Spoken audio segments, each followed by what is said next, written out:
Hi friends, നമുക്കിന്ന് പൊരിച്ച പത്തിരി ഉണ്ടാക്കിയാലോ? അതിനാദ്യം തന്നെ ഒരു ബോളിൽ ചിരകിയ തേങ്ങയും ചെറിയുള്ളിയും ചെറിയ ജീരകം കൂടി ഒന്ന് ചതച്ചെടുക്കുക. വെള്ളം തിളച്ച് വന്നാൽ നമുക്കിതിലേക്ക് ആവശ്യമുള്ള ഉപ്പും ഇതുപോലെ ചതച്ച് വെച്ച തേങ്ങയും കുറച്ച് വെളിച്ചെണ്ണ ഒഴിച്ചിട്ട് തീ ഓഫാക്കിയിട്ട് നമുക്കിതിലേക്ക് അരിപ്പൊടി ചേർത്ത് കൊടുക്കുക. അരിപ്പൊടി ചേർത്ത് ഒന്ന് നല്ലപോലെ മിക്സ് ചെയ്തെടുക്കുക. നമുക്കിതിലേക്ക് കുറച്ച് മൈദപ്പൊടിയും കൂടി ചേർക്കുക, കുറച്ച് എള്ളും കൂടി ചേർത്തിട്ട് നല്ലപോലെ എല്ലാ ഭാഗത്തും നല്ലപോലെ അതുപോലെ മിക്സ് ആക്കിയിട്ട് ഒരു പരന്ന പാത്രത്തിലേക്ക് മാറ്റി കൊടുക്കുക. ഇവിടെ ഒന്ന് തണുത്ത് കഴിഞ്ഞാൽ ഇതുപോലെ ഒന്നുകൂടി നല്ലപോലെ മിക്സ് ചെയ്തെടുക്കുക. നമുക്കിത് പരത്തിയെടുക്കാം കേട്ടോ.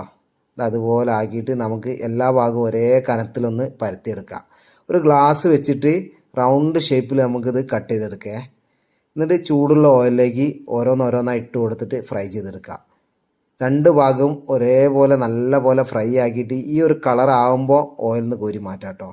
അപ്പോൾ നമ്മുടെ പൊരിച്ച പത്തിരി റെഡി ആയിട്ടുണ്ട്. എല്ലാവരും ഒന്ന് ട്രൈ ചെയ്ത് നോക്കി.